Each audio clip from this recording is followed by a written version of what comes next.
Welcome to the Foundry, where leaders are forged daily. And now your host, George Roberts.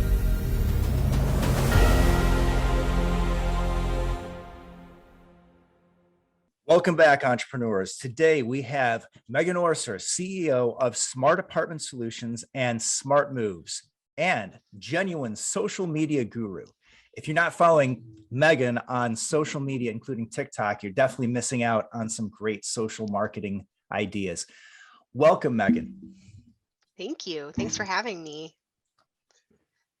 Well, I'd like you to start by telling our audience, who is Megan Orser?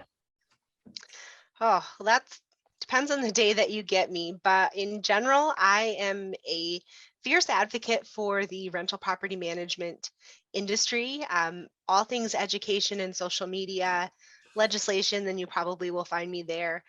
Firm believer of supporting our local associations and trade associations. So you'll find me very actively participating on the state, local, and also national levels with IREM and the National Apartment Association. So in general, if it has anything to do with property management, real estate, then I'm your girl. I love it. And then for people who may not be as aware, IREM is The Institute of Real Estate Management, and they offer a phenomenal designation that's difficult to get called the CPM, the Certified Property Management Designation. And it's a tough one. I've heard on average it can take a student up to 10 years to complete, and it's the equivalent to a master's degree at Stanford. I believe I got that right. Hopefully I didn't misquote that, but some smart cookies. And my mom and our business founder, Dawn Ford, is a CPM and has been a CPM since the mid 80s. So it's definitely been a big part of our lives. right. And I think it was the Detroit Metropolitan Apartment Association. That's how we met. I'm not actually managing any property. So that was cool. That was a joint meeting, I think. Yeah. Awesome. Yeah. All right. Well, why don't you did mention some of your property management experience and experience of your mom. And so why don't you tell us the origin story of Smart Apartment Solutions? Are you ready to build passive income through investing in multifamily real estate? Take the next step by heading to www.horizonmultifamily.com and click Get Started to schedule a call. Awesome. Well, thank you so much, George. And so I would say our property management career started back in the early 80s. So I mentioned my mother, Dawn Ford. She actually graduated from Ferris State University in Michigan as a Bulldog in the real estate property management field. It was one of the first years that they had offered that degree. She was going as a paralegal before. And she got bit by a bug to go to Oklahoma City, and she started working for a property management company and investor there. Fast forward, she had me, and I grew up on site. So the lady with the baby and the stroller doing renewals, that was probably my mom. And so I grew up with property management at a very young age. It's always been part of my life. I grew up on site. When she moved off site, she owned some of her own properties, and we managed that. So I would go on tours or work orders, things like that.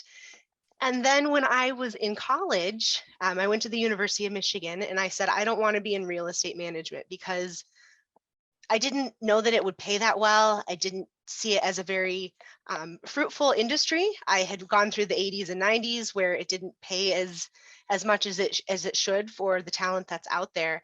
And I wanted to be in marketing and advertising. So I went and I got my degree. And about 6 months before I was getting ready to graduate, I did an internship in marketing, and I said, this isn't going to be for me.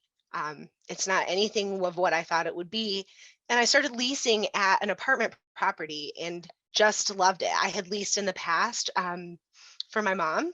She had me clean most of her vacant units, cheap labor. And so I had leased before. I had leased, I think my first apartment I had leased, I was 16. I had come in to help a couple that had come into the clubhouse while I was getting cleaning supplies, and one thing led to another. And essentially, I've always believed with leasing is just helping people, asking questions and showing them, how this fits. And sometimes it works, sometimes it doesn't. But then after I graduated college in 2007, the market started to turn and my mom became a consultant in the industry.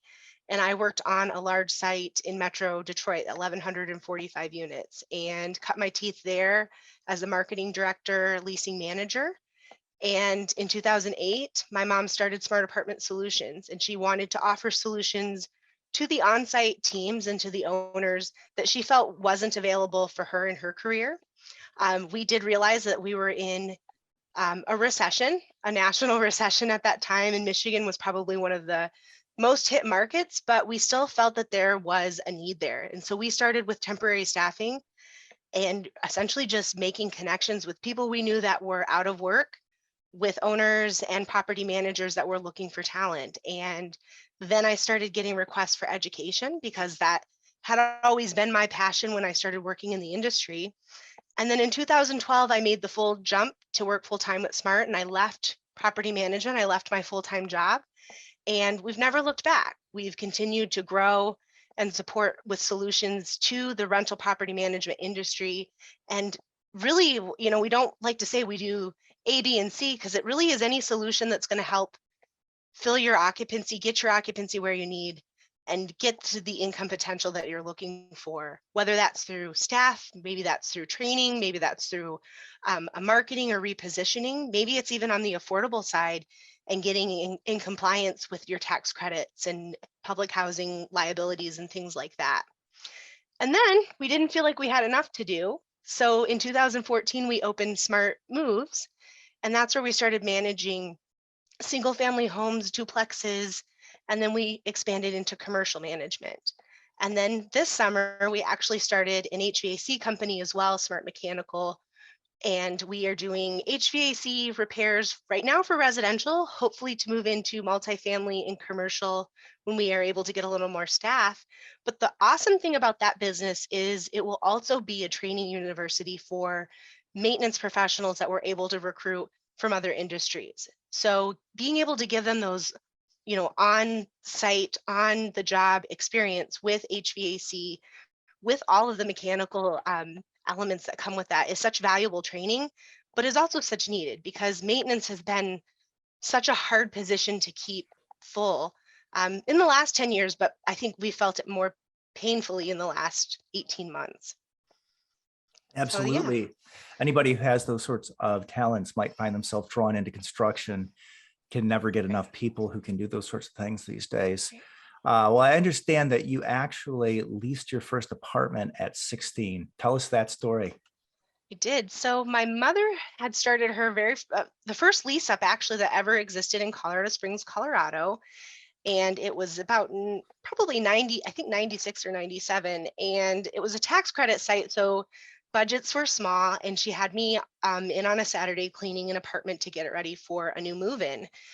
And I came into the clubhouse to get more supplies, and I noticed this couple standing there and they hadn't been helped. And so I had never really leased before. I had followed my mom when she had, shown our properties that we owned, but I didn't really have any specific training.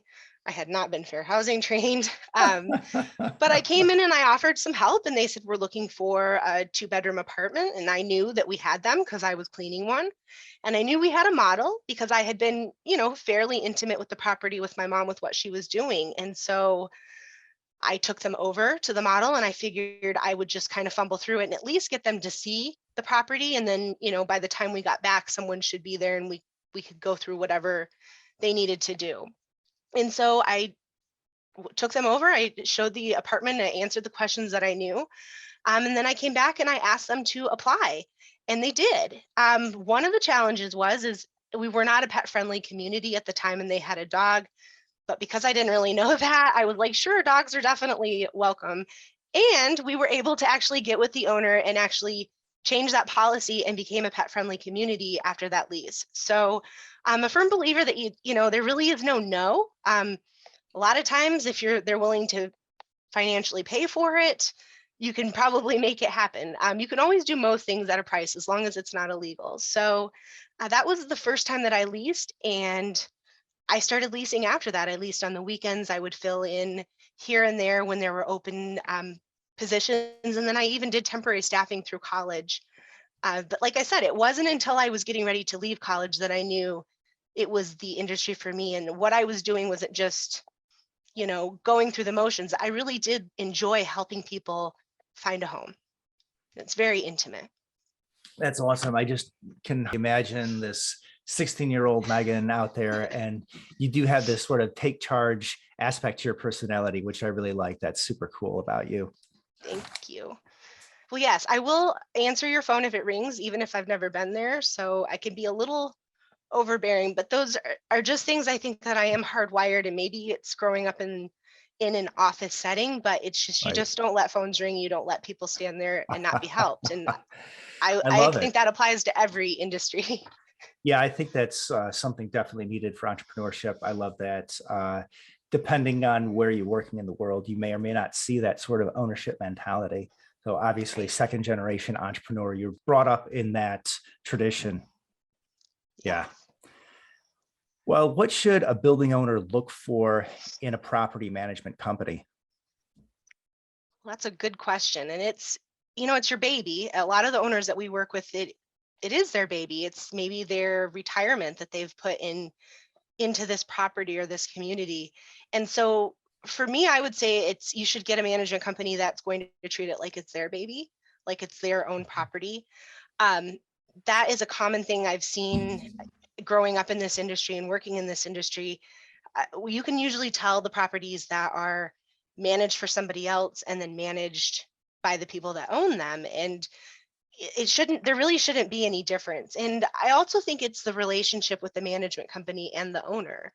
I would be lying if I said that we hadn't taken on a property that because it was beautiful and we thought it looked great, but if the owner wasn't willing to make the investment, and I stress high on the invest part of that, it's an investment property and the intention is to keep investing in it.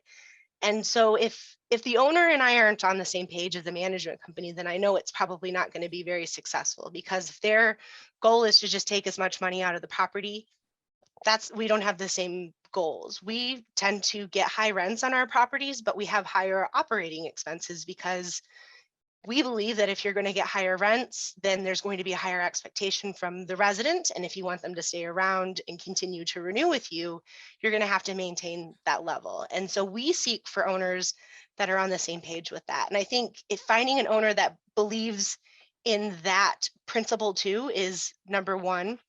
But also with an owner, finding a management company that would take it that seriously and believes in that too, that it's not just about, I was able to get X out of this property. I was able to grow the income to this, and look at the potential and all this money we were leaving on the table. And that's probably one of my most favorite parts too, is that wow factor. Like, they didn't realize they could get more out of their investment. And they believed that, maybe a past management company was like, well, that's the highest you'll get for rent in this market. And by doing a few things, maybe getting a different cleaner, actually doing some professional landscaping could be the difference between that $200 extra a month that you're leaving on the table. And we've seen that in many cases. Yeah, absolutely awesome. And from my experience, they're very different property management companies. Depends on the size of your complex, depends on your approach. Like you mentioned, some people, I don't like the slumlord approach. That's not what I do.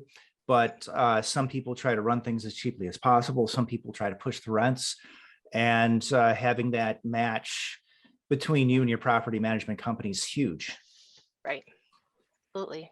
Well, I think you've already touched on this, but is there anything else that sets your company apart in terms of your approach? So I believe that we are where the rubber meets the road. I think a lot of people spend a lot of time out there talking about pie in the sky theories, and we could do X and Y, but we are a solutions-based firm. And I would say that's in all of our businesses. We believe there's always a solution to every problem. It's out there, it's just finding it. So not bringing our problems to the table, we're only here to bring solutions. Yeah, I think it's getting out there, rolling up our sleeves. We firmly believe that every job is our job. So you won't hear anybody say that, well, that's not my job. It's everybody's job. You answer the phone, you're going to follow, that lead, or that you're going to work with that client until the solution has been met and everybody's happy. We don't pass things off to a different department. We might support and help each other and say, Makita is better in staffing, but I'm still going to pay attention to that and make sure that the customer feels that on every level. And so a lot of times we'll be told, it feels different working with you guys. I don't really know how to put a pin on how that difference is. It's just, I do know that we work really hard. We treat every position, whether it's managing a home for the owner, like it's our own asset. If we're talking about smart apartment solutions, where we're working with our temporary staff, we give a lot of tough love to our temporary staff employees, because we're firm believers that this may be the training wheels to the permanent employment career that they're looking for. So, we're going to be tough on them if they're showing up late, and telling them the why behind that. And I think we've been able to really develop some great people, some great leaders in our industry, and really put some good people out there that are advocates for where our industry needs to go. Not just like you had mentioned, I'm just here to collect rent, that slumlord feel. We're really talking about professionals that are managing multi-million-dollar assets and giving stellar customer service. And so, like I said, I'm talking a lot about that. It's hard to put a finger on what it is, but it definitely is how we treat people and how we make them feel. Yeah, that is awesome. Now tell us about your geographical reach.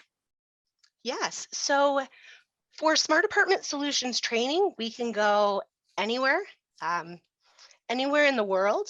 Not out of this world quite yet, but wait for Tesla to help us out with that. If we can get to another planet, maybe someday, just kidding. But we can do anywhere nationally for speaking. Webinars, I travel. In fact, I'll be in North Carolina next month for training.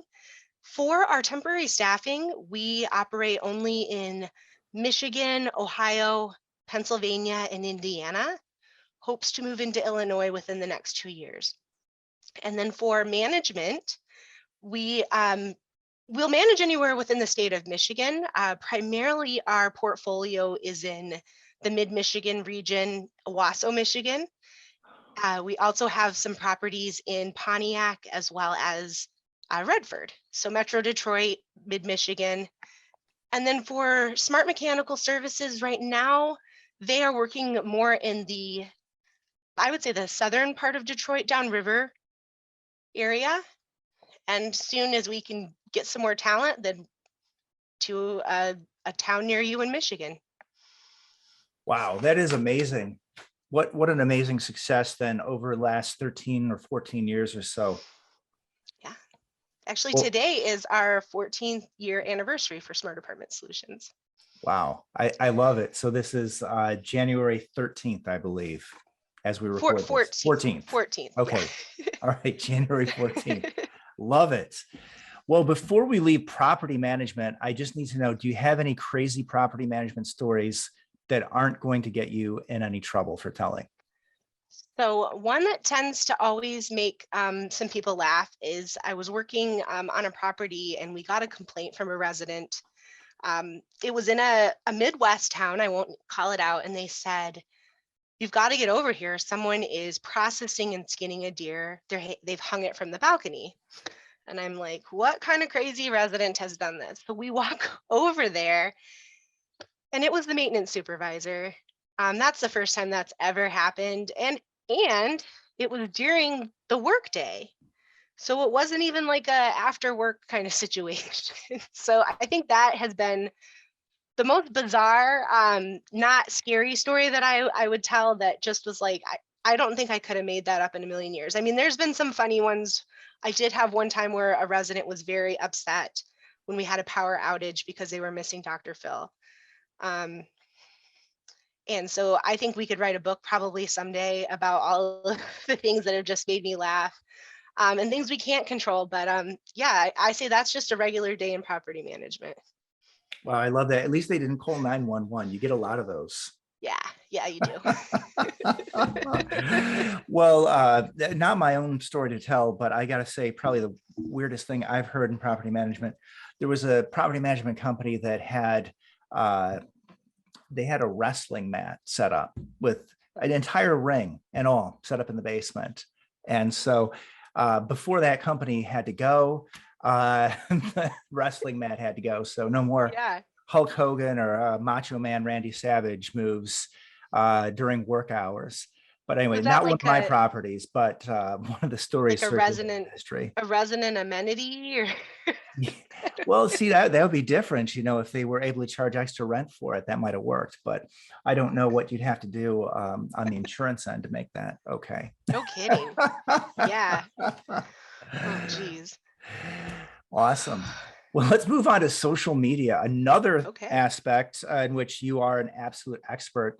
And you mentioned that you do training anywhere. So if you may not be lucky enough to be from the Midwest like Megan and I, but wherever you are, I know that you are putting on some awesome meetings and content, educational material. I know you've taught me a lot about social media. So why don't we start with TikTok, something you mentioned. I would say for most entrepreneurs, TikTok is probably the most confusing social media channel in terms of how to get business value. But I noticed you're using this channel very effectively, and you've actually used it even for your rental listings. Yes. And actually, I would say we've had the most success with using it for smart moves. Um, so I started my TikTok journey in April of 2020, probably like most people did. I think it was the highest or second highest downloaded app right under Zoom at that time. And so I went on there originally just to kind of see what everybody was talking about. And I immediately fell in love with the app because I loved the humor aspect and the creation behind it. And if you haven't checked out TikTok, you have to give yourself a lot of time because you will lose a bunch of time doing it. But it's hilarious, and the pure talent that just comes out of people just blows my mind. And so getting a little closer and getting a little more comfortable with the app in May, I needed to get some marketing done, but we weren't able to do in-person tours. We were able to go meet anybody. I was kind of set, behind. I hadn't been set up in the world of like all of the things that you needed to do a self-guided tour. I hadn't recorded any virtual tours, or I had done maybe some real low grade videos on my phone. And so we needed to figure something out. And so I took what I thought was low grade videos from my phone. I had recorded them through the Clips app, which Clips is free. It's available through Android. It's available through iOS. And I was able to take the video tour that I had did through my property walkthrough and actually split it into clips on TikTok. I had done some research and I knew that I wanted to be, the platform didn't allow for anything over a minute. I knew that 30 seconds was around the sweet spot of what they were looking for creative content. And so I taught myself how to do the green screen effect, and I played the video tour of a walk-in closet. Was my very first video. We have this gorgeous walk-in closet at one of our properties that was available in Owasso. And I did the green screen video playing behind me, recorded myself, pointing some things out. I did some text bubbles about what it was about, and I chose the Sex and the City theme music. And that was it. I posted it and I said, let's see what happens. I didn't really do it with the intention to be a TikTok star. I just wanted a fun video that I could use through my internet listing services that would show more of the personality behind the property. It would tell a little bit more than the pictures we had taken, but I didn't really have the budget to do the fancy, 360 Matterhorn tours. And so I did it, and I ended up loading it up to YouTube, and then I shared the link through my ILS, and I was shocked with the feedback that I got. I instantly leased the apartment. I had multiple people reach out to me through text message, through Facebook, where I was posting the listing, and they said, the TikTok really did it for me. It added a lot of fun flair. Some people had told me it made it feel like they were actually on tour. It kind of gave that personality back to that stuffy 360 tour. And so I knew I was onto something then. And so I started pushing myself a little bit further to just break up more clips that we had already recorded and do more trending music, do more of the transitions and things as I got a little bit more comfortable. And it really just never stopped from there. That has then became more of our marketing plan. We go in and do a full 3 to 5 minute walkthrough. We take that and we break that down on TikTok and do typically a green screen and duet is my most favorite way to do it. And we will showcase the property. I then will have it live on our YouTube channel. And I now get leads from YouTube where people have stumbled on our YouTube channel. They've looked at the property and then they'll ask, do you have anything else available? So I've been able to create a waiting list from that and generate interest in that regard. And so if you were to check out our TikTok channel, you'd probably be like, well, she doesn't have very many followers. For us, what works for us and where a good majority of our audience lives in our demographics is on Instagram. And so you can simply go to snaptic.com, copy the link from your TikTok video and paste it in there. It will remove the watermark, the TikTok metadata. And then we upload that raw video into Reels and we turn it into a Reels. And then we also upload that in LinkedIn. And then we will then edit that final file and we use Canva into a YouTube template. And that's where it will go to live on IGTV in a guide on YouTube as well. And then we'll share that link through text messages. But it pushed us to do so many more things that we had, I think, been sitting on the dime about. From there, I then started doing self-guided tours where we got Bluetooth locks. We figured out how to do pre-screening for tours where people could actually tour almost 24/7. We didn't let them, but from 9 to 9, 7 days a week without an agent having to be there. We utilized more of our TikToks in QR codes and flyers. So when people were doing self-guided tours, they could scan them and watch the TikToks and see a little bit more of the creation that we had behind there, maybe showcasing what it would look like with furniture or something. And then being able to take the application process online, which we were a small management company, we didn't have at that time. It pushed us to do that and pursue better software.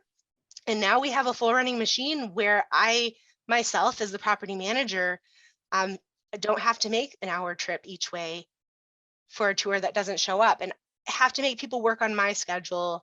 And I think that was a real turning point for me. And I'm hoping people will go through in this industry and not just necessarily from TikTok and Instagram, but our industry has shifted, our customer service has shifted, and we have to be more flexible and more willing to try things like this, like TikTok, like Reels, because that's what our customer wants. And I've had people tell me, you know, TikTok and Reels are just for the 18 to 24 demographic. It's just dancing, it's just lip syncing, and it's not, it virtually isn't. I have been able to tap into demographics in the 40 and 60-year-old age range and still have been able to find value with that. And so for the naysayers that say it's not for them, I disagree. I would love to talk to them about that because I think you can put so much personality that has been robbed from us with the pandemic back into our marketing, back into our businesses. And it's a great way to show your personality to the masses. So so that would be my plan is if you get into it, try it out with TikTok, but don't forget about Instagram, get over on Reels and spread that out and make your content work smart for you. Consistency is the game. I've been doing some tests on this as well, especially I've been really digging into Reels. And as we've been posting more Reels, we've been doing a 1 reel a day challenge. It's, you know, if you remember that these apps are gamification and their whole existence is to get people to come onto their apps and spend more time engaging with content, consuming content, and watching content. So the more content that you're putting out there, and obviously the better content you put out there, these apps like TikTok and Instagram are going to favor you, give you better ratings and put you in front of more people. And so it's tricky, but it's like once you start to understand what the gamification behind it and willing to put the work in, then it's like, okay, now I can see these things start to come together and it's powerful. It's very powerful. Yeah, awesome. Well, definitely somebody you want to follow. I believe it's SmartchickMegan Orser on TikTok, correct? Yep. Or SmartchickMegan on TikTok, Instagram, Twitter, and I think just Megan Orser on Facebook and LinkedIn. Awesome. Yeah, great stuff. I mean, I did see the first one with Sex in the City, and I see other ones. You're like dancing, lip syncing, totally animated. Yeah. If you have that sort of personality, definitely this is something that could take you much further. But way to use the medium. I've had a little frustration myself with TikTok because I know there are a lot of good channels. You can find people like Chris Crone, Grant Cardone. You find a lot of very serious people out there, but there's too many dancing cat videos for me. So yeah. I feel like it's still early days. And I mean that in the best way possible, because I mean, just imagine what it'll be in 1 year or 2 years or 5 years. There's definitely some great business content out there. Yes. Well, and we've found TikTok runs about 2 to 3 weeks ahead of Reels in trends. And so if that's something that you look at too, if you're looking for inspiration, and I will be honest, the lip syncing and dancing didn't come until much later, until I got a lot more comfortable with that in following on some of the trends. But even if you just showcased your products or showcased your customer service, there is a great Designs by Abby, and she is a home stager. And she does a great job just showcasing her team, like actually getting the furniture ready or, moving it in, and all of the things that we're doing every day. They're just catching it on film and putting some trending music behind it and doing not much. So, I mean, you don't really have to spend a ton of time batching and planning out. And I know you share with the podcast and you have the moving audio with the image, and that is very eye-catching. And I think that as the platforms get more creators like that, I think then we'll see another shift. But TikTok is tricky. And I know we talked about that. They just went through a major algorithm change in 2022. So everything that made sense in 2021 no longer makes sense in 2022. And if you talk about Instagram, I think that happens even more. It's hard to say. So I've heard many experts out there saying you can get away with only using 5 hashtags, let's say, with your Instagram. And I don't believe that. I believe the people that say you've got to use the full 30. And the reasoning behind that is the people that can get away with 5 hashtags are the Kardashians. And that's because they have 1 million followers. And then so until you have 1 million followers, use all 30 and put your best foot forward. And honestly, hashtags is where it's at, and figuring out how that metric works, which is I think the hardest algorithm to figure out, and it's forever changing. But the people that have been able to figure it out have seen amazing growth within a matter of a couple of weeks. It's phenomenal.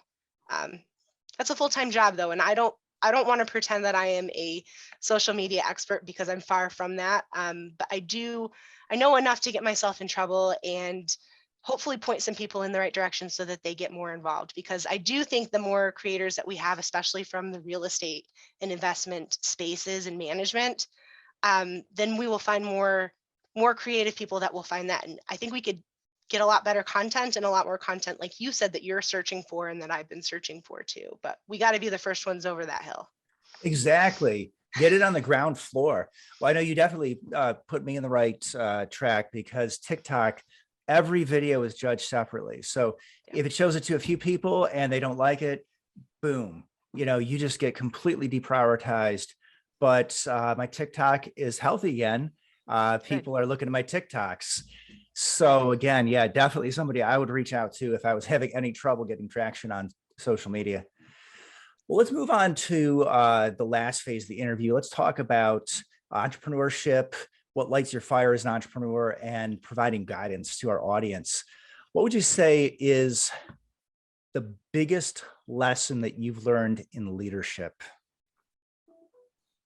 I had a mentor tell me this a while ago, and it hit me then, but I don't think I really felt it until I had to move into more of a business owner role. And what they said was, it should never be a surprise to someone if they're getting let go. And at the beginning I thought, well, of course. But then when I really thought about what that meant as a leader and being able to show up every single day and give feedback, even though it might be uncomfortable for me, it might be uncomfortable for the person I'm giving it to. I might not do it perfect the first time out. It's something that I'm learning, but it's the bare minimum of what you should give as a leader, I believe, is that constant feedback. Even if it's not wrapped in a pretty bow and doesn't feel great going down, at least giving them the gift of feedback, because we're humans. We need the feedback to improve. Nobody came out of the womb and was, ready to go at this. It's something that you've learned by either watching good mentors, bad mentors, and applying that to your own craft. And so I think giving feedback has been very hard, but something that leaders should push themselves to do. Another is, don't wait for yourself to get tapped on the shoulder. I think that is a common mistake that I will see, especially, I'm a older millennial and elder millennial, as I'm working with my younger millennials and my Gen Zs coming in to the industry, and even I would say more of the elder millennials that maybe feel like they're getting not the same job opportunities as their friends or the people that their successors that they're following in their footsteps. And my response always is how have you asked to be considered? Have you had the conversation even around that? And I do really believe that people think that you can just kind of sit there and do your work, and someone someday is just going to come tap you on the shoulder and go, I want you to champion this, or I want you to be the next leader. And it just simply doesn't happen that way very often. I mean, I don't want to say it never happens, but are you having the conversation? Are you going to your supervisor, your mentor, and saying, I believe I would be really good at this, and here's why? And will you help me champion this? And then I think people are more likely to get behind you and support you and champion you into that position. So I have taken that goal as a leader, as a new leader, and as I'm learning to be a better leader, to really have more mindful conversations with my team and people that are making their climb on the ladder, and having those reflective conversations like, well, have you asked for the promotion? Have you even had a conversation about it? Do you even know, are you meeting the mark? And going from there. And then showing up and doing the work is part of it too with the leaders. I had mentioned before that we never say the word, that's not my job. And my title is the Director of Professional Development and CEO, but I'm not above anything. If a client needs me to come and answer phones on a Saturday, then that's what I'm going to do. We're all hands on deck, and that needs to be everybody's attitude. And I think we need that in our industry going forward. And I think if more leaders demonstrated that, I paid my dues and I don't have to clean up that trash on the sidewalk. Well, it's everybody's job. We need to be doing that. And then lastly, something that has really been sticking in my head that I've been focusing on as a leader is the whole process of stepping aside or sending the elevator back down. I just finished my second term on 2 boards, and I definitely could have ran for my 3rd term, but I already did 4 years.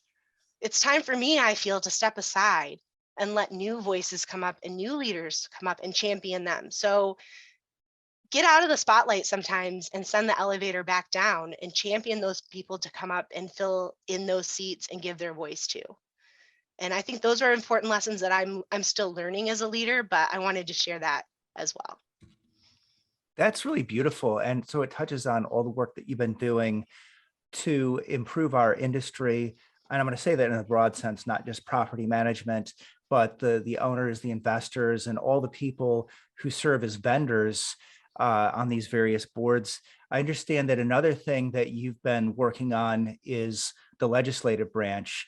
And there's always something going on, whether it's the emotional support pet, and some interesting ones too. I think that it's not always a dog or a cat, right? Yeah, right. Peacock. So can you tell us about some of the more recent legislative initiatives that are being pursued by some of the organizations that you are directing? Absolutely. So probably my most favorite, and the one I work the most with, is the Property Management Association of Michigan and their legislative committee. And I got involved in legislation probably back in 2015. And I would say it was like a light bulb moment, like somebody came into a dark room and turned on the light for me. I attended a Capitol Day in Lansing where we meet as an association, a statewide association, and then we have talking points and we go and talk to our legislators about issues affecting our industry. And by the end of that day, I was a changed person. I could definitely say that. I remember leaving legislation day and going, have we always had these issues in our industry, and am I just figuring this out, or are we getting attacked in our industry, and is this new? And what people had told me was, we've always been getting attacked. Essentially, you're just starting to pay attention. And I think there's a lot of people out there that don't necessarily know that, and maybe that's more on the on-site team that aren't intimately involved in legislation and things that are going on. But there are so many chances that we need to be talking to legislation, because they're making so many decisions about our industry without necessarily even considering the impact. And so some of the challenges that we have fought there since I've been involved, lead-based paint, that was a big topic where the state wanted to make us abate all units that had lead-based, that tested positive for lead-based paint. But you probably understand that abatement is expensive and isn't always the solution for every unit. And if you can encapsulate it, in some cases that could be the better financial solution, but also just as safe as abatement. Another one we talked about was bed bug treatment, having an actual standard for how bed bug treatments should be done. What are the protocols for that? What is the responsibility for the resident? So if you are able to prove that they're continually infesting the unit with bed bugs, should that always be on the owner and the landlord's cost? We don't believe it should. Other things have been getting more of a standard late fee in the state. So many municipalities have very different late fees. It could be $50 in this county, it could be $150 in that county, or with that lease. And so we believe that maybe if it was just a standard, that would also help with courts throwing out late fees when we go to court and we talk to certain judges. There's certain judges within our state that don't believe in late fees, which is crazy. So we talked about that. Another one that has been a long battle that we're still fighting has to do with unnecessary licensing for our leasing and our property managers. Currently, right now, Michigan law requires anybody that does not work directly for the owner, leasing and managers are supposed to carry a Michigan real estate license. I would venture to say that a large majority of the properties out there are not in compliance because the state doesn't police that. But we are a firm believer that that's a huge barrier of entry into our industry. It's not realistic because even if you talk about brokers are supposed to be within 25 miles of each office. It doesn't make any sense. I would never be able to find a broker that would sit in an office and doesn't collect commission on lease signings. Brokers make their income off of the sales transactions, is my understanding. So there's a lot of legislation there. I would be remiss to say that rent control has not shown its ugly head in many parts of our state. Our office is out of Ann Arbor, Michigan right now. That is definitely something that the city council is putting back on the chopping block. But we've had some legislation that have passed just this in 2021 where we're not able to run a criminal background screening ever. And yeah, the look on your face, George, should be the look on everybody's face, right? The only carve outs were for one of the largest management companies in our country. And if you have any federally backed loans. So obviously if your property is financed by a federal loan, then there's a carve out for you. But I don't know if the residents of Ann Arbor are even aware of that and how they'll feel. But there's that. So rent control, we had an early lease ordinance. So as you know, in Ann Arbor, we have a lot of student-based housing. And it used to be that a common practice in the industry is about 2 to 3 months into a lease, the landlord could renew the lease with the current tenant, or they could rent it, pre-lease it to a future resident for the next semester. The city changed that and they made the early lease ordinance where I want to say it's about 75 or 175 days before the lease ends, you're actually able to do a lease renewal or release it to somebody else. So it's been a pretty big hit to the independent rental owners here in Ann Arbor that have always operated their business that way. And to hear their stories that they're not the ones out there pursuing for the leases to be renewed that early. Of course, they're business people. They're going to secure a lease if someone's willing to, but it's the residents that are knocking on their doors or the parents of the students that are knocking on their doors saying, I want to rent that house for my kid next year. And what is it going to take to do that?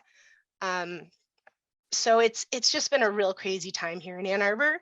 If you ever want to have a cup of coffee and talk about that too, listeners, I would be happy to talk to you about that. So I don't think rent control is going to go away, that conversation. I think in the dynamics with our current administration and where we have been going in the last 2 years, rent control is going to be a very common conversation in legislation. So I think it's extremely important now for our industry to start having these conversations and start pushing back about these conversations, that there are so many alternatives to rent control to help with the housing crisis.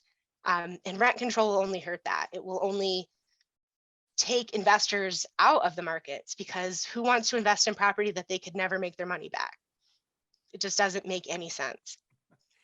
Wow, you're just too reasonable. Now I think I probably know why you've never been elected to office. Maybe a little too on the logical side, but there's so much I want to hit before the end. And I hate to say that I've got another one coming up right after this. You're also known for personal branding, and I believe that you are a paid speaker for this. Yes. So I did do a session with the Institute of Real Estate Management. I believe it came out in December. So if you wanted to get a recording on that. But personal branding is going to be huge over the next 2 to 5 years, as we have people moving very quickly in our industry as they move into these, bigger, fancier roles. We're really going to have to pay attention to our personal brand. So what does your profile picture say about you? What is your social media saying about you? Do you have a strong social media? Do you know what digital currency is? All of that is going to play such a big part in the future of marketing, but the future of education, because if you don't think that your future employer is going to look at your social media or Google you, you're kidding yourself. So put your best foot forward. And so to wrap quickly on that, a real quick thing you can do for your own personal brand is take a quick second and put your name in Google and just see what comes up. And if you don't like it, work on fixing it. And if you do like it, we'll talk about it. But that's a good place to start. Am I visible? Am I not? And what do I need to work on? Awesome. And another amazing thing that you have upcoming would be the launch of SmartchickMegan.com. Yes. So that is a new venture that I am terrified, but also very excited. SmartchickMegan.com will be a subscription-based training for our multifamily industry and anybody in real estate that wants to get their education on, from marketing to fair housing to leasing. They'll have access to all of our on-demand education, as well as a live training monthly. And I will also be having desk hours, so you'll have access to me essentially 5 days a week, as much as you want, and I'll answer any questions you want me to. Amazing. We're gonna have to do this as a lightning round. What is the top book that helped to forge you as a leader and as an entrepreneur? Ooh, I can't remember the author, but it's The One. And it's a phenomenal book, which I will email to George and he can put in the notes. Awesome. And then in property management, what's the best advice you've ever received? And what's the worst advice you've ever received? Or what's a pitfall that you could help people avoid?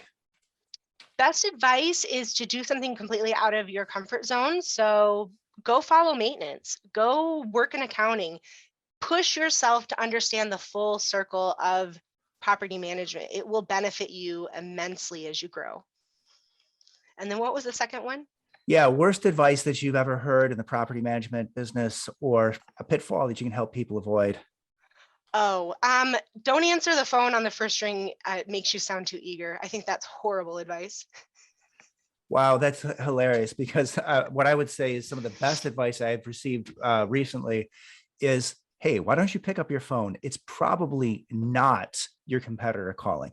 Because as an investor, sometimes we do that, but you have to imagine like 90, if you're not picking up the phone for me, and you got to know that 95% of those calls are coming from somebody who really wants to rent your apartment. Right. It's true. It happens. Can't believe it. Well, anyway, this is amazing. I wish we had more time because, Megan, you've got so much amazing talent and insight to contribute that maybe we're going to have to do this again.